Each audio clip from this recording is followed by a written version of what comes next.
Coming up on this special edition of West Side Stories, an inside look at the Delta Project, a program designed to help inspire the youth of Kent County. Plus, we sit down with two women from Grand Valley State University that are influencing the West Side in more ways than one. And how one segment of the Grand Rapids business community is taking on big box stores, one home improvement at a time. Those stories and more next on West Side Stories. West Side Stories is produced by students from the Multimedia Journalism program at Grand Valley State University. Support also comes from the School of Communications, inspiring thought, perfecting practice.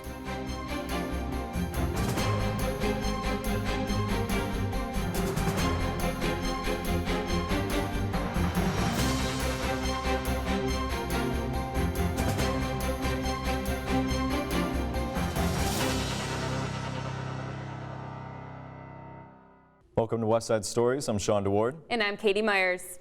Tonight, we have a special edition of our show. We're going to be focusing on the people and programs that are making good things happen in the Grand Rapids community. Up first, the Delta Project. The Delta Project is a program that helps teenage boys in the Kent County Juvenile Detention Center. Reporters Christopher Cooper and Anna Olszewski teamed up to bring us an inside look at the program that's having a big impact on the Grand Rapids youths. Cole Williams became a father when he was just 16 years old, but it didn't derail his plans for the future. In fact, it made him more determined than ever to help troubled teenage kids. I was able to sit down with Cole and talk to him personally. I ventured off into college and I actually took my son with me, and I started my journey into social work and working with people. I originally started working at an alternative school in my hometown. I started working in small business and teaching this, and I discovered that many of my students were dealing with a lot of social issues that didn't have anything related to earning money. It was definitely just sort of figuring out around housing and just trying to survive. While working at the Grand Rapids St. John's Kids First Emergency Shelter, now called D.A. Blodgett St. John's, Cole had a realization. I also started noticing in doing that work that there were a lot of young people that looked like me who were coming in and out of the shelter. So they would be prepared to find a new family. This new family would meet them at our shelter. The kids seemed optimistic about leaving. The foster parents seemed a little excited and anxious. And then within a couple of weeks or maybe in a few months, these kids would return back. Working with these children inspired Cole to become a blessing to kids just like the ones he was working with. I became a licensed foster parent because I wanted to make an impact. And before you know it, I found myself in my early 30s fostering about seven to eight sons. And from there, I was able to adopt one son.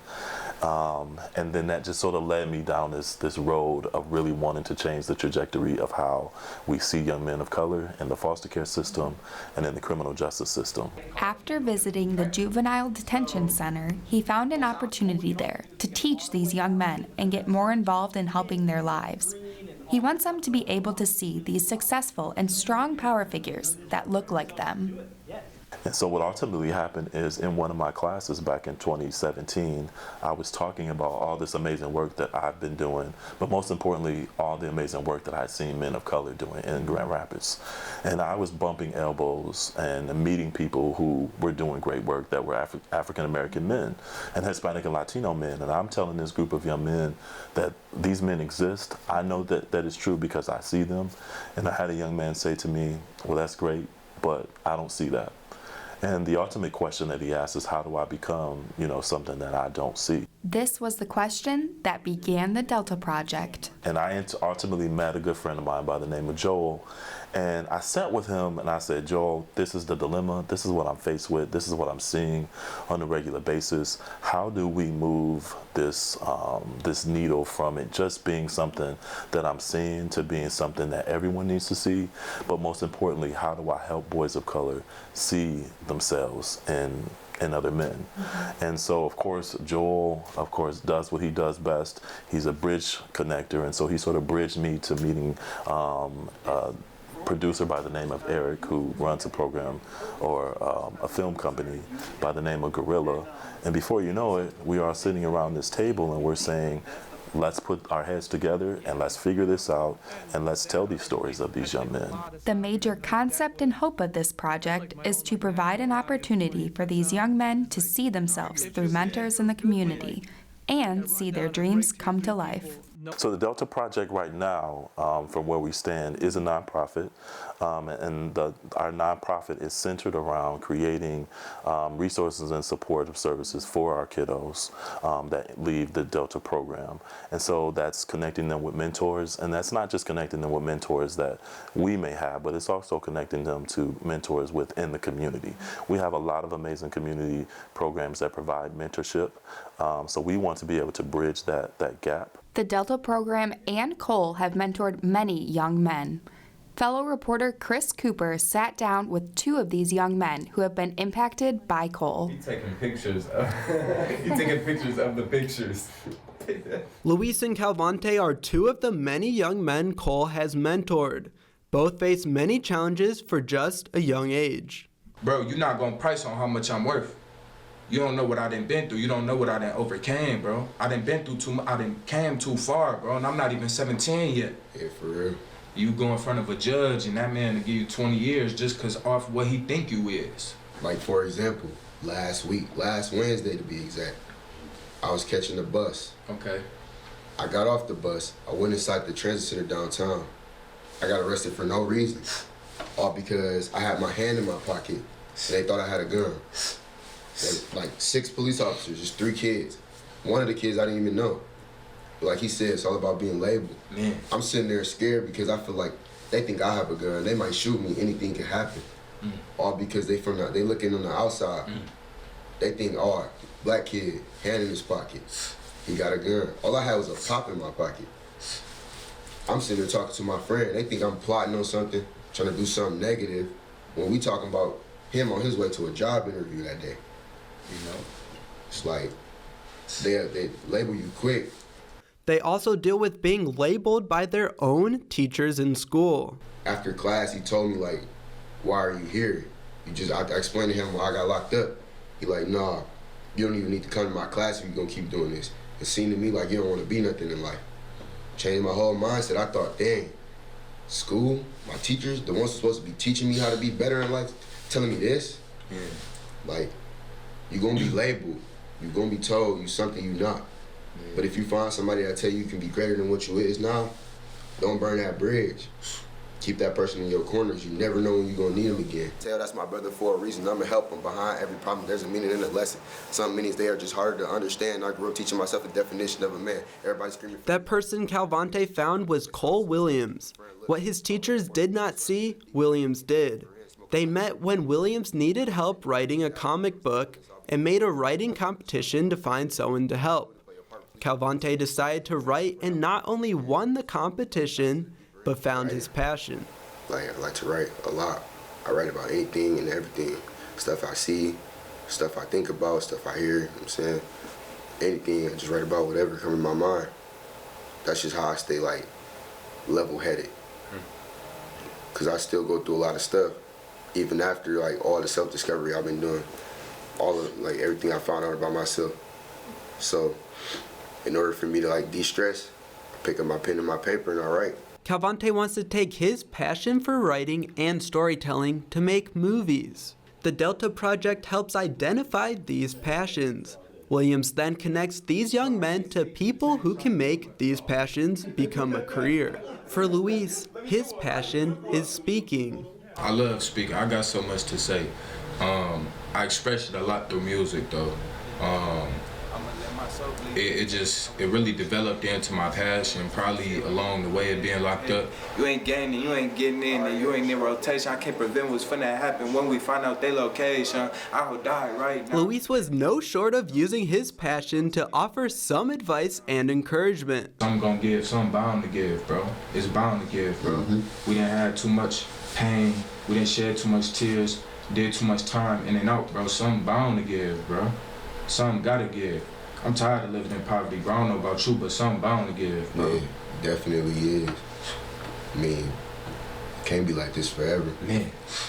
As we were packing up after the interviews, Calvante came up and asked if he could see the equipment.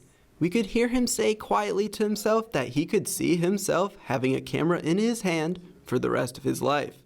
That opportunity because of Cole Williams' passion to help others. In Grand Rapids, Chris and Anna.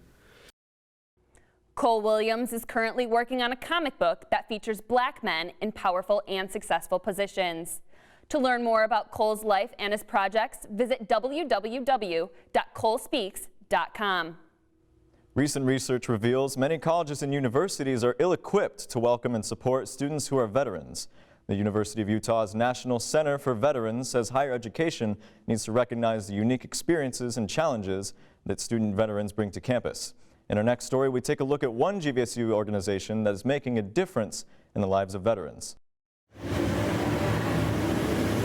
The rink at Griff's Ice House in downtown Grand Rapids is seeing a different team than usual on the ice. The GVSU Student Veterans of America worked with the campus hockey club, including several others, to put the event together. We were approached by the GVSU D2 Men's Hockey Club to co-host a fundraising event as a veterans benefit, basically. Many other activities were also available to attendees.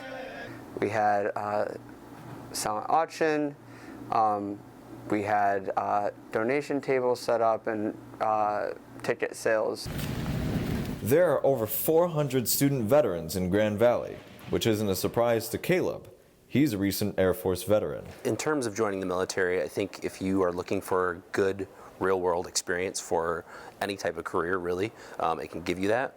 In addition to that, to the experience, you can get education while you're in, and once you get out, your college is paid for, which is a huge benefit, especially in the world of rising tuition costs. Some of the money from the fundraiser went straight back to support the student veterans. But in addition to that, a portion of the ticket proceeds went to benefiting the veteran lounge here.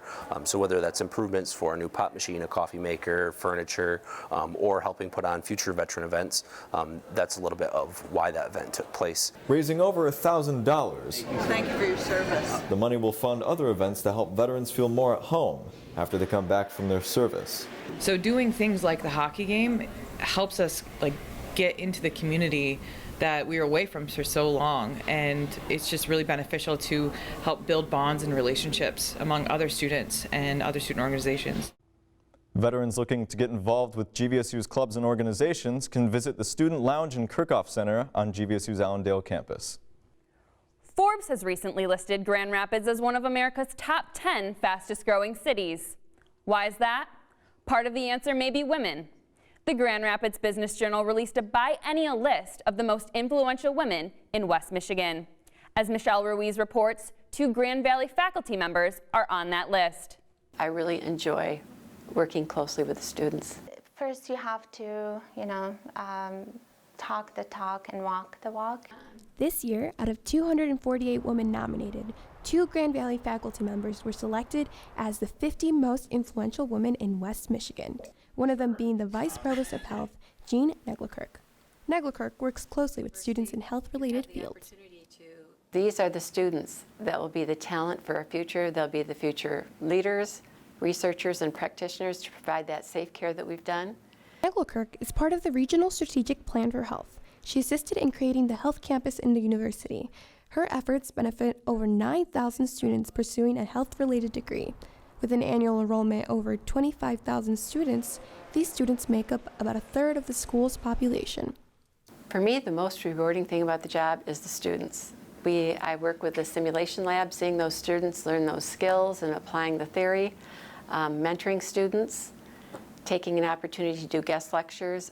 Her team recently opened a new health center in Grand Valley, the Grand Valley State University Battle Creek Regional Outreach Center. As for the future, she wants to continue improving the health programs. My plans for the future is to continue to support the expansion of our health campus, looking at supporting the different programming and the different initiatives, and working with community partners to provide those clinical experiences that students need to become expert clinicians. The other faculty member is the director of the Entrepreneurship and Innovation Center, Sharouk Almala. She designs entrepreneurial programs to help Grand Valley students and the community. So for the past 10 years, I've been working on designing, creating transformational programs. Amala is no stranger to the business world. She comes from a family of entrepreneurs. One of the programs she designed and takes pride in targets youth entrepreneurs. We've designed an entrepreneurship program for high school students. So we created this boot camp in entrepreneurship to help the students, get exposure, get, immersive experience in entrepreneurship. And it has been phenomenal in terms of the success of the program, but the impact it had on the students. Amala enjoys working with the young students and seeing how the programs transform their lives and expand their horizons. I love the energy they bring. I love that they don't see any limits or gaps or limitations, like the sky is the limit. Her most recent program deals with veteran entrepreneurs. The program launched about a year and a half ago and already has many success stories. It's an accelerated entrepreneurship training program for veterans and military-connected families. The comprehensive programs help veterans take their ideas and turn them into businesses.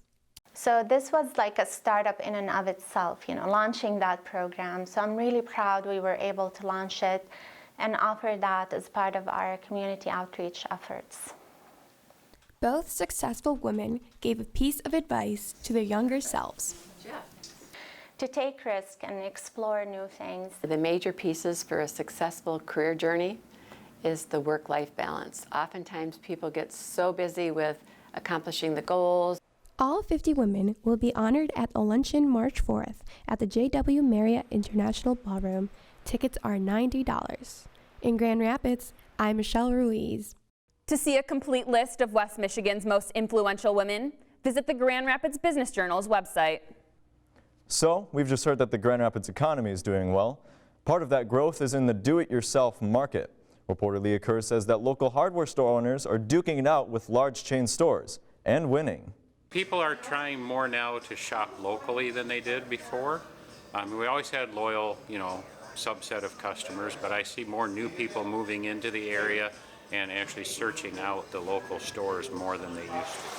Bill DeYoung, president of Elger Hardware in Grand Rapids, is competing with big chain stores by offering quality and personable customer service that assists people in his community. But I think once people come in and they get good service, they'll remember that and they'll be back. An interview from Business Insider with Ace Hardware's CEO says that big chains are primarily focused on home renovation, whereas local stores are more focused on home preservation. Service that is tailored to each customer's needs allows Elger Hardware to compete with larger companies. I think in a local store you just get a lot more personal service. You're going to get your questions answered better and quicker. You can get in and out a lot faster than you can at a big store because we know right where the products are and we'll help you find it and figure out what you need. Hopefully fewer trips to the store because we're giving you what you need the first time. Ace Hardware's CEO says smaller hardware companies are keeping business within their stores by having an irrational pursuit of amazing service. One thing we like to do is we try to help you figure out exactly what you need so you're not spending money you don't have to. And then, a lot of these projects are quite simple and inexpensive to do on your own.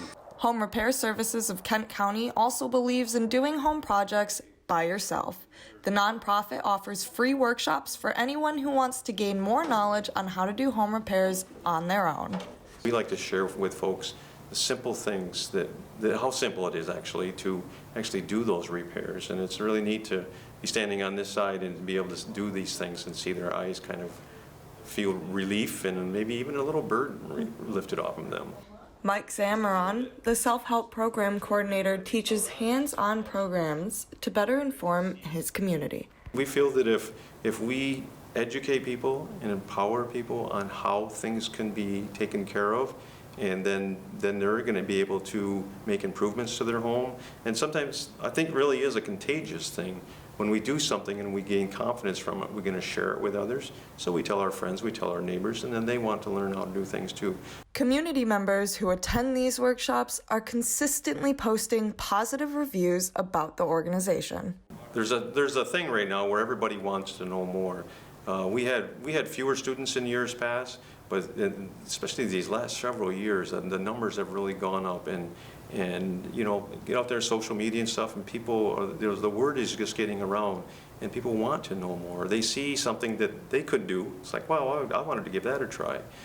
To attend one of Home Repair Services workshops, visit their website, www.homerepairservices.org, for a full schedule of their classes. In Grand Rapids, I'm Leah Kerr. The focus on good customer service seems to be paying off. J.D. Power recently gave both Ace Hardware and True Value top marks in its home improvement retailer satisfaction survey, beating the big box stores by a healthy margin.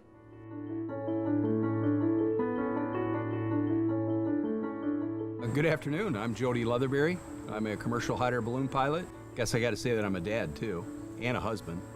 Getting up in the morning, we always fly at sunrise or sunset, and whether I have a passenger I'm taking, or it could be just a friend as a fun flight, or I do commercial training.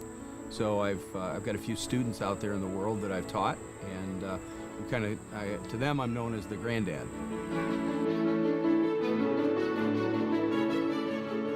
You know, you got to balance everything. You got to balance life. You got to balance your whole passions. And hot air ballooning is a passion of mine. I've been flying since 1985, and I've got a number of flights, a number of experiences that are very vivid memories. It's a passion that takes you all over. It can take you to far reaches of the country or far reaches of your county. October 13th of 1984 that I took my first flight. And I told the pilot, I said, hey, you know, my dad has a farm out here. I'd like to land at the farm. And he laughed at me. He says, you know, the likelihood of that happening is slim to none. And I said, well, you know, okay, fine, I understand. He said, I don't have a steering wheel. I said, but okay, we're heading that way. And 15, 20 minutes into the flight, all of a sudden, he says, there's a nice field over there. And I said, well, that's my dad's hayfield. And we landed at my father's farm. So that really hooked me. And at that point, it was, you know, just forward, go. And by the following November, I had a balloon. In the balloon world, it's the first ride is for fun. The third ride is you're hooked. So. I think the biggest experience I had was I had the opportunity to take an astronaut for a flight, and we were in Traverse City area, flying across the bay, and he looked at me and was just enamored by the equipment and so forth, and he said, you know, can I pull the lever? And I said, goodness, you know, you've been in a, you know, you're an astronaut. Sure, you can pull the lever. I'm sure you're qualified. But that just speaks to the fact that all walks of life, everyone is interested and intrigued by how it works. And it's so simple. It's heating air inside an envelope that is contained to a basket that you are in, and you're able to go up and you can come down, and you go with the wind. We cannot turn to the left, we cannot turn to the right. We go with the wind. So if the wind takes us to the northeast, we're going to the northeast. And I think that's the allure, is that, you know, we have a good idea where we're going, but for sure, you know, we're not 100% positive, because Mother Nature can change our direction at any time. I think the takeaway is, if someone has a passion about whatever it is that they have that passion about, is follow it. You know, the old adage, follow your dream. And, you know, things can happen. Things can come true. When I go around and do the REMAX school balloon programs, is I give a story about two little guys that took a flight with me one time. And both those guys are now commercial pilots. And when they took the flight, they were maybe 9 and 12, two brothers from Howell. And they were of a very young age when they took the flight with me, and they jumped out of the basket and ran up to their mom and dad, and they said, Mom, Dad, guess what? We're gonna be balloon pilots. Well, they were 9 and 12. Of course, they had a dream. They had a a vision, right? And they stuck with it, and now they have children of that same age, and they are now passing on the torch. So that's what I want people to walk away with, is that, you know, if you have that dream, if you have that desire, is stay with it and continue that. Well, that's all the time we have for this episode of West Side Stories. I'm Sean DeWard. And I'm Katie Myers. Thanks for watching. See you next week. West Side Stories is produced by students from the Multimedia Journalism program at Grand Valley State University. Support also comes from the School of Communications, inspiring thought, perfecting practice.